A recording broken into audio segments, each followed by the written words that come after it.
Rahul മാങ്കൂട്ടത്തിന്റെ case ഇപ്പോ എടുത്തിടാനുള്ള, അതായത് രണ്ടാമത്തെ വോയിസ്, ആദ്യം ഇറങ്ങേണ്ട വോയിസ് ആയിരുന്നു, ഇപ്പോ ആ വോയിസ് രണ്ടാമത് ഇറക്കി കൊണ്ടുവന്നതിന്റെ പ്രധാന കാരണം എന്താണ്? ഒന്ന്, CPM-ന്റെ ഭരണ നേട്ടം പറയാനില്ല, ഖജനാവിലെ പണം ഇല്ലാത്ത, അതായത് ലക്ഷക്കണക്കിന് കോടി രൂപ കടമാക്കിയ അവസ്ഥയെക്കുറിച്ച് ഒന്നും മിണ്ടാൻ വയ്യ, വികസനത്തെക്കുറിച്ചൊന്നും പറയാൻ വയ്യ, ഇനി നേരത്തേതുപോലെ എന്തെങ്കിലും വികസനം തരാമെന്നും പറയാൻ വയ്യ. അതൊന്നാണ്. രണ്ടാമത്തത്, പാർട്ടി നേതാക്കൾ ഒന്നൊന്നായി അവർ നടത്തിയ കളവ് കേസിൽ അറസ്റ്റ് ചെയ്യപ്പെട്ടുകൊണ്ടിരിക്കുന്നു. മോഷണ കുറ്റത്തിന് അവരൊക്കെ അറസ്റ്റ് ചെയ്ത് ജയിലിലാണ്. സ്വാഭാവികമായും കേരളം ഭരിക്കുന്ന ഒരു പാർട്ടിയുടെ CPM-ന്റെ പ്രമുഖരായ നേതാക്കൾ കളവ് കേസിൽ മോഷണ കുറ്റത്തിന് അകത്ത് കിടക്കുമ്പോൾ സ്വാഭാവികമായും അത് ജനം സംസാരിക്കരുത്. അങ്ങനെ അവർ ആഗ്രഹിക്കുന്നതിന് മറ്റൊരു കാരണമുണ്ട്. ഈ അന്വേഷണം ത്വരിതഗതിയിലാണ് പോണത്. ഒച്ചഴിയുന്ന വേഗത്തിലാണ് സാധാരണ അന്വേഷണം നടക്കാറ്. അത് ഈ സർക്കാരിന്റെ തന്നെ ആഭ്യന്തര വിഭാഗം അന്വേഷിക്കുമ്പോൾ. പക്ഷെ ഇവിടെ ഹൈക്കോടതിയുടെ നേരിട്ടുള്ള മേൽനോട്ടത്തിൽ കേസന്വേഷണം നടക്കുമ്പോൾ ആർക്കും സ്വാധീനിക്കാൻ കഴിയാത്ത വിധത്തിൽ എക്സ്പ്രസ് വേഗത്തിലാണ് അന്വേഷണം നടക്കുന്നത്. അതുകൊണ്ട് തന്നെ ആർക്കും പിടിച്ചു കെട്ടാൻ പറ്റാത്ത വിധം, തടയാൻ പറ്റാത്ത വിധം നേതാക്കൾ ഒന്നൊന്നായി മോഷണ കുറ്റത്തിന്, കളവ് കേസിൽ അറസ്റ്റ് ചെയ്യപ്പെട്ടുകൊണ്ടിരിക്കുന്നു. വല്ലാത്തൊരു സങ്കടമാണ്. കേരളത്തിലെ ആഭ്യന്തര വകുപ്പിന് ഇടപെടാൻ കഴിയുന്നില്ല, ഒരു നിലയ്ക്കും അതിനെ സ്വാധീനിക്കാൻ കഴിയുന്നില്ല. ആ അന്വേഷിക്കുന്ന ഉദ്യോഗസ്ഥന്മാരോട് ഒരക്ഷരം മിണ്ടാൻ പറ്റുന്നില്ല. പിടിക്കപ്പെടുന്നതൊക്കെ പാർട്ടിയുടെ നേതാക്കന്മാരെ മുഴുവൻ കള്ളന്മാരെന്ന്, അതും 10-35 വർഷം പാർട്ടിയുടെ തലപ്പത്തിരുന്നവരൊക്കെ കള്ളന്മാരായി മോഷണക്കുറ്റത്തിനകത്ത് പോകുമ്പോൾ പാർട്ടിക്ക് സഹിക്കാൻ പറ്റില്ലല്ലോ.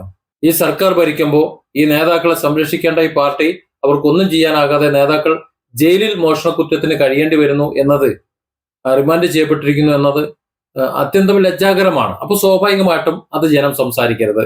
ഈ കേസിനെ കുറിച്ച് പറയുമ്പോൾ നമ്മുടെ മാധ്യമങ്ങൾക്ക് എന്തുകൊണ്ടോ പറയാൻ ഒരു വൈമുഖ്യമുണ്ട്. മോഷണ കേസാണ്, കൊള്ളയാണ്, ഇങ്ങനെ അറസ്റ്റ് ചെയ്യപ്പെട്ടവർ കള്ളന്മാരാണ് എന്ന് പറയാൻ അവർക്കൊരു മടിയുണ്ട്. അത് ശബരിമല കേസ് എന്നൊക്കെയാണ് പറയുന്നത്. എന്താണ് കേസ്? ശബരിമലയിലെ ദ്വാരപാലക ശില്പങ്ങള്, അതുപോലെ കട്ടിളപ്പടി, വാതില്, അവിടുത്തെ മച്ച്, ഇവിടങ്ങളിലെ സ്വർണം എല്ലാം ഇളക്കിയെടുത്തുകൊണ്ട് പോയി, മോഷ്ടിച്ചു കൊണ്ടുപോയി, അവർ വിറ്റോ ഉരുക്കി എന്തെങ്കിലും ചെയ്തോ എന്നുള്ളതല്ല. അതെന്താണെന്ന് കണ്ടെത്തണം. ഏതായാലും ഇളക്കി കൊണ്ടുപോയി, മോഷ്ടിച്ചുകൊണ്ടുപോയി, കട്ടുകൊണ്ടുപോയി, കൊള്ളയടിച്ചു കൊണ്ടുപോയി. അതാണ് ഇവിടുത്തെ കേസ്. വാസു, പത്മകുമാർ തുടങ്ങിയ ആ പാർട്ടിക്ക് ഏറ്റവും വേണ്ടപ്പെട്ട നേതാക്കളാണ്, പ്രമുഖരാണ് മോഷണ കുറ്റത്തിന് അറസ്റ്റ് ചെയ്യപ്പെട്ട് ജയിലിലായത് എന്നുള്ളത് സ്വാഭാവികമായിട്ടും പാർട്ടിക്ക് ക്ഷീണമാണല്ലോ, വളരെ ക്ഷീണമാണ്. അതുകൊണ്ട് തന്നെ ഇത് ജനം സംസാരിക്കരുത്. ജനത്തിൽ നിന്ന് ശ്രദ്ധ മാറ്റാൻ വേണ്ടി, വോട്ടർമാരുടെ ശ്രദ്ധ മാറ്റാൻ വേണ്ടി. കാര്യം ഇത് ഏറ്റവും അധികം ശ്രദ്ധിക്കപ്പെടുന്ന ഒരു മോഷണമാണിത്, വലിയൊരു കൊള്ളയാണ്. ശബരിമലയെ സംബന്ധിച്ചിടത്തോളം കേരളത്തിലെ ലക്ഷക്കണക്കിന്, കോടിക്കണക്കിന് വരുന്ന വിശ്വാസികൾ, ശബരിമല കേരളത്തിലെ ഏറ്റവും വലിയ ഒരു തീർത്ഥാടന കേന്ദ്രമാണ്. നമുക്കറിയാം, കഴിഞ്ഞ ദിവസം ഉണ്ടായ അവിടെയുള്ള തിക്കും തിരക്കും വിവാദങ്ങളും എല്ലാം അത്രത്തോളം വലിയ ജനക്കൂട്ടമാണ് ഓരോ മണ്ഡലകാലത്തും അവിടെ വരുന്നത്. അവരെല്ലാം അവിടെ എത്തുന്നത് ഏതാനും സെക്കൻഡുകൾ, 1-2 സെക്കൻഡുകൾ മാത്രം ദർശനം കിട്ടാൻ വേണ്ടിയിട്ടാണ്. അത്രേ കിട്ടുള്ളൂ. അപ്പൊ അത്രത്തോളം ലക്ഷക്കണക്കിന് ജനങ്ങൾ ഓരോ മണ്ഡലകാലത്തും അവിടെ തിക്കിത്തിരക്കി വരുന്നത് അവിടെയുള്ള വിശ്വാസം കൊണ്ടാണ്. ആ വിശ്വാസത്തിന്റെ മേലാണ് ഇവിടെ ഒരു കടന്നുകയറ്റം നടത്തിയിട്ടുള്ളത്. കടന്നുകയറ്റമല്ല, മോഷണം നടത്തിയിട്ടുള്ളത്. ഇനി അയ്യപ്പ വിഗ്രഹം തന്നെ അവിടെ ഉണ്ടോ, ശരിക്കുള്ള വിഗ്രഹം തന്നെയാണോ അവിടെ ഉള്ളത് എന്ന് പോലും പരിശോധിക്കപ്പെടേണ്ട ഒരു സാഹചര്യമാണ് ഉള്ളത്. ഇനി കോടതി അതും ഒരുപക്ഷെ ഉത്തരവിട്ടേക്കാം, സംശയം വന്നു കഴിഞ്ഞാൽ. ഇപ്പൊ നിലവിൽ കട്ടിളപ്പടി എടുത്തുകൊണ്ട് പോയി, വാതിലെടുത്തുകൊണ്ട് പോയി, മച്ചെടുത്തുകൊണ്ട് പോയി, ദ്വാരപാലക ശില്പങ്ങൾ എടുത്തുകൊണ്ട് പോയി, അതുപോലെ എന്തൊക്കെ എടുത്തുകൊണ്ട് പോയി, മേൽക്കൂരയൊക്കെ എടുത്തുകൊണ്ട് പോയി എന്നാണ് കേൾക്കുന്നത്. എല്ലാം സ്വർണമായിട്ട് എന്തെങ്കിലും എവിടേക്ക് ഉണ്ടോ അത് മുഴുവൻ മോഷ്ടിച്ചു. അതിന് ഉന്നത നേതാക്കൾ മുതൽ ഇത് മന്ത്രിമാരിലേക്ക് എത്തി നിൽക്കുമോ, എവിടെ എത്തുമോ എന്നറിയില്ല. പക്ഷെ ആ ഒരു വിധത്തിലുള്ള വലിയൊരു കൊള്ള, ഒരു മോഷണം നടത്തി അതിൽ പ്രമുഖരായ നേതാക്കളെല്ലാം കളവ് കേസിൽ അകത്തേക്ക് പോകുമ്പോൾ അത് മറച്ചു വെക്കേണ്ടത്, ജനം സംസാരിക്കാതിരിക്കേണ്ടത് പാർട്ടിയുടെ ആവശ്യമാണല്ലോ. ഇതിനിടയിൽ മറ്റു വലിയൊരു തള്ളു കണ്ടു. അതായത് കേരള ആഭ്യന്തര വകുപ്പിന് കീഴിലുള്ള പോലീസാണ് അന്വേഷിക്കുന്നത്. കുറ്റവാളികൾ ആര് തന്നെ ആയിരുന്നാലും അവർ ശിക്ഷിക്കില്ല. നിങ്ങൾ കണ്ടില്ലേ, എത്ര ഉന്നത നേതാക്കളാണെന്നുണ്ടെങ്കിലും അവരെ ഞങ്ങൾ അറസ്റ്റ് ചെയ്യുന്നു, അവർ കുറ്റക്കാരാണെന്നുണ്ടെങ്കിൽ അവരെ ശിക്ഷിക്കും എന്നൊക്കെ പറയുന്നുണ്ട്.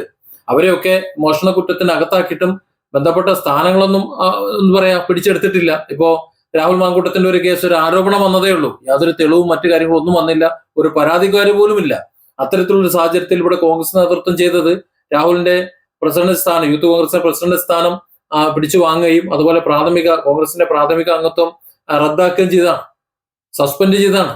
അപ്പൊ ആ ഒരു അവസ്ഥയിൽ ഇവിടെ മോഷണ കുറ്റത്തിന്, കളവ് കേസിൽ, എവിടെ ശബരിമലയിലെ ഈ പറഞ്ഞ സംഗതികളൊക്കെ കട്ട കേസിൽ പിടിച്ച അകത്താക്കിയിട്ടും ഇവിടെ നടപടികളൊന്നും വന്നിട്ടില്ല. പറയുന്നത് എന്താണ്? തെളിയട്ടെ, ഇത് ആരോപിതൻ മാത്രമല്ലേ എന്നാണ്. അങ്ങനെയാണെങ്കിൽ രാഹുൽ മാങ്കൂട്ടത്തിനും ആരോപിതൻ മാത്രമല്ലേ? എവിടെ പരാതി?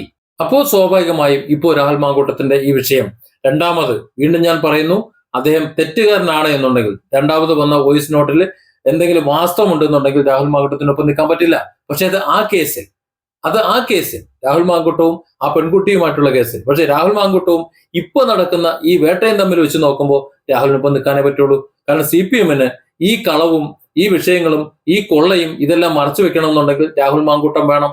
ഏതായാലും നിലവിലെ ഒരു സ്ഥിതി വെച്ച് നോക്കുകയാണെന്നുണ്ടെങ്കിൽ, ഇപ്പോഴത്തെ ഒരു സ്ഥിതി വെച്ച് നോക്കുകയാണെന്നുണ്ടെങ്കിൽ ഇതിവിടം കൊണ്ട് തീരുമെന്ന് പ്രതീക്ഷിക്കേണ്ടതില്ല. നമ്മുടെ ഒരു നാൾ വഴി എടുത്ത് നോക്കിയാൽ മതി. നേരത്തെ ഇതിന്റെ ഒരു വന്നിട്ടുള്ള ഒരു വോയിസ് ഗർഭഛിദ്രമായിരുന്നു, അതായത് റിവേഴ്സിംഗ് ആണ്. രണ്ടാമത് വരേണ്ടതാണ് ആദ്യം വന്നത്. അങ്ങനെ ആദ്യം വന്നതിന് തന്നെ കുരിശിക്കപ്പെട്ട് നേരെ രാഹുൽ പുറത്തേക്ക് പോയി. ഇപ്പൊ വന്നത് അതിനേക്കാൾ ഗുരുതരമായ വോയിസ് ആണ്. സ്വാഭാവികമായും ജനം വളരെ തീവ്രമായി ഏറ്റെടുക്കുമെന്ന് കരുതി. പക്ഷെ ഒരു അബദ്ധം പറ്റിയത്, ആദ്യത്തെ ഒരു 1-2 മാസം 2-3 മാസം ഇപ്പൊ കേസ് നടന്നിട്ട് ഇത്രയും കാലത്തിനിടയിൽ ജനം ആദ്യത്തെ ആരോപണം തിരിച്ചറിഞ്ഞു. ഇതെന്തിനു വേണ്ടിയിട്ടാണ് എന്ന് തിരിച്ചറിഞ്ഞത് കൊണ്ടാണ് രണ്ടാമത് നടന്നിട്ടുള്ള ഇപ്പൊ വന്നിട്ടുള്ള ഈ വോയിസും ഈ കാര്യങ്ങളും അത്ര സീരിയസ് ആയി ജനങ്ങൾ എടുക്കാത്തത്. സോഷ്യൽ മീഡിയ സൈറ്റുകളുടെ വീഡിയോകളും മറ്റു വാർത്തകളുടെ താഴെയുള്ള വ്യൂസിന്റെ എണ്ണം നോക്കിയാൽ മനസ്സിലാവും.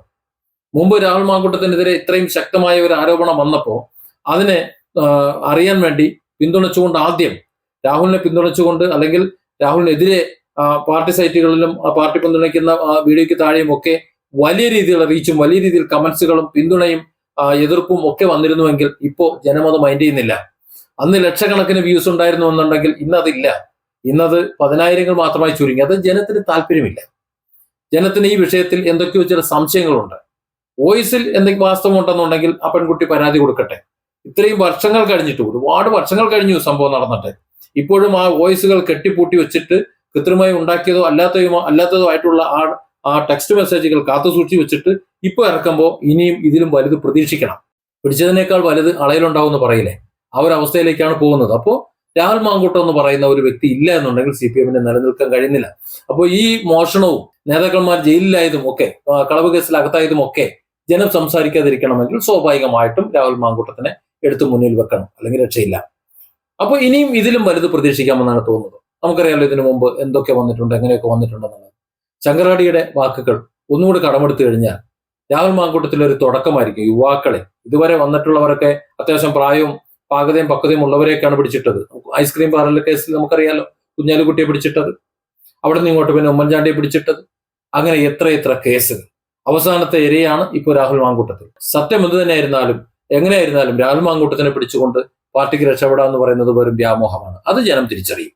രാഹുലിന് ശിക്ഷ കിട്ടണമെന്നുണ്ടെങ്കിൽ ഒരു കേസ് ഫയൽ ചെയ്യണം. യഥാർത്ഥ ഇര വന്ന കേസ് ഫയൽ ചെയ്ത് രാഹുലിന് വേണ്ട ശിക്ഷ നടത്തട്ടെ. നിരപരാധിയാണെങ്കിൽ അയാൾ കോടതിയിൽ തെളിയിക്കട്ടെ. അത് തെളിയിക്കാന്നാണ് പറയുന്നത്.